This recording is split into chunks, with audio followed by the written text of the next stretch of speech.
Ազգային ժողովի քաղաքացիական պայմանագիր խմբակցության պատգամավոր Վահագն Ալեքսանյանն անդրադարձել է Շիրակի թեմի առաջնորդ Միքայել arczepiskopos Աջապահյանին վարչապետի թեկնածու առաջադրելու հայտարարությանը։ Լրագրողների հետ զրույցում հռետորական հարց բարձրացնելով վարչապետի թեկնածու են դիտարկում ռազմական հեղաշրջման կոչեր անող մարդուն, Այն մարդուն, ով նաև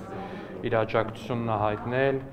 ահաբեկչական խմբին, որը պլանավորած է եղել Հայաստանում մարդկանց սպանել, որը պլանավորած է եղել Հայաստանում մարդկանց գյուլել,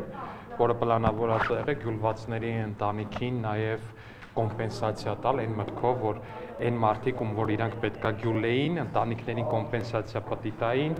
այդ ընտանիքներն է պետքա գոհ լինեին, այդ խայտառական բարոյականության կրողներին են առաջարկում Հայաստանում ինչ-որ պետական պաշտոնի ընտրել, այն էլ վարչապետ, լուրջ են ասում։ Պատգամավորը նշեց, որքան էլ փաստաբանները փորձեն ասել, թե զայնագրությունները տարբեր օրերի են կատարվել, միևնույն է արտահայտություններն արվել են։ Մարդկանց գյուլել ասել են մի օր, մեքենաներ վառել ասել են հաջորդ օրը։ Դրանից ինչ-որ բան փոխվեց։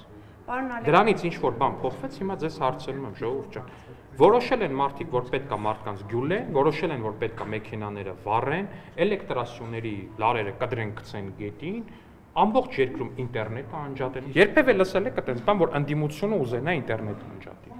Դա ուզում են տոտալիտար իշխանություններն են փորձում տենց բան անել, ինտերնետը անջատել, ժողովուրդ ջան, որպեսզի կարողանան ռեպրեսիաներ իրականացնել։ Իսկ քանի որ մեր դեպքում հակառակն է, իշխանությունը ժողովրդավար է, իսկ ընդդիմությունը ահաբեկիչ, ակնհայտորեն այս մարդիկ են փորձում ինտերնետն անջատեն ու ստանան այդ էֆեկտը։ Վահագն Ալեքսանյանը բացառեց արտահերթ ընտրությունները, նշելով, որ դրան նախադրյալը չկա։ Այնուհետև պատգամավորն անդրադարձավ ընդդիմության այն պնդումներին, թե հեծի ազգայնացման անվան տակ պետությունը այն խլում է։ Այդ այն մարդիկ են ասում, ովքեր ծակ շապիկներով եկել են Հայաստանում իշխանության Ղարաբաղից, առանց Հայաստանի քաղաքացիության դարել են Հայաստանում նախագահ, հետո Հայաստանի ժողովրդին պատկանող հեծը ուշադրություն 12 միլիոն դոլարով տվել են սրան նրան, այդ մարդիկ են ասում, որ մեր ձեռին չի գտնում բանալինում։ Այդ այն մարդիկ են ասում, ովքեր որ պատից կախ չտեսնելով դարել են ԶՊՄԿ-ում օրինակ բաժնետեր, այդ մարդիկ են ասում։ Բնականաբար նրանց այդ բիզնես ունակությունների ու մնացածի հետ մենք համեմատվել բնականաբար չենք կարող։ Ես պետական պաշտոնը չեմ օգտագործում անձնական ունեցված կուտակելու համար։ Դիցուկ օրինակ Ռոբերտ Քոչարյանի պես, ով որ մենակ պաշտոնական հայտնաբերված է սպայն թվերով 200 միլիոն դոլարի ունեցվածք ունի, որը պահանջվում է պետականացնել։ Պատգամավորի խոսքով հեծը ըստ թվերի իբր մի քանի 100 միլիոն դոլարի ներդրում է կատարել ենթակառուցվածքներում, բայց այդ ամենը չափազանցված է։ Սիրելի քաղաքացիներ, որ հիմա դիտում եք մեզ, ձեր գյուղում որևիցե մի էլեկտրասյուն փոխվել է, թե չի փոխվել։ Թե այն սովետի վաղտվա դրած փայտից այն արդեն ճաքեր տված սյուներն են։ Ձեր գյուղում կամ ձեր քաղաքում առհասարակ բացի այն շոչիկների կներեք արտահայտությանս համար շոչիկ բառի շոչիկների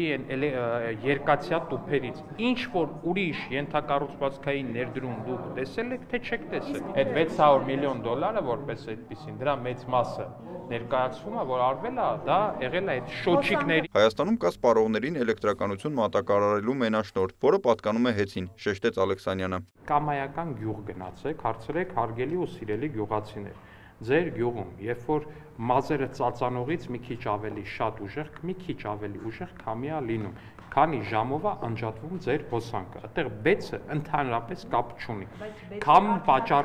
Քամու պատճառով, եղանակի պատճառով հոսանքազրկումների հետ բեցը ընդհանրապես կապ չունի։ Բեցը հիմնարկա, որտեղ կարա լինի վթար։ Այո,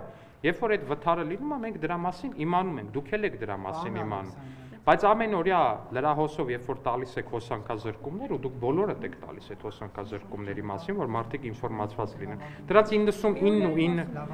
99%-ը ժողովուրդ ջան, պատկանում է հեծին։ Պատգամավորը նաև նշեց, որ չպետք է նույնականացնել հեծին ջրամատակարարում իրականացնող Veolia-ի հետ, քանի որ ջրագծերը սեփականության իրավունքով պատկանում են Հայաստանին։ Veolia-ն ընդհանրապես օպերատոր է, սա մեկ։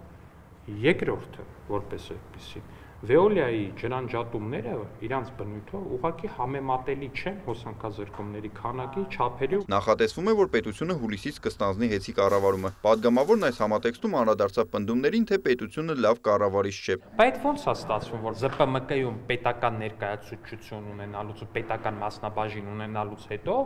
ու առհասարակ ԶՊՄԿ-ի վճարված հարկերը բազմապատկվել են։ Բայց ո՞նց է ալնում։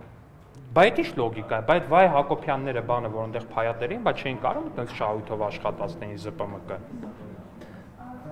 Հստակ օրինակ կա ԶՊՄԿ, ժողովուրդ ջան, ԶՊՄԿ եղել է իրանց կառավարման տենց օրթախապետության կոնկրետ ներկայացուցչություն ԶՊՄԿ-ն, ունեցել է կոնկրետ թվերով նայեք, որ թվականին ինչքան շահույթ է ունեցել։ Ունայեք մեր կառավարման տարիներին ու նաև պետական մասնակցություն ունենալուց հետո որքան շահույթ է ունեցել։ Կտենաք թե ով ավելի լավ կառավարիչ։ Ինչ վերաբերում է ռուսական հեռուստաալիքներին, Վահագն Ալեքսանյանի կարծիքով, եթե ներկայիս գործելավոճը շարունակեն, ապա դրանք պետք է եթերազրկվեն։ Նիկոլայ Ավետիսյան, Դավիթ Մաչկալյան, լուրեր։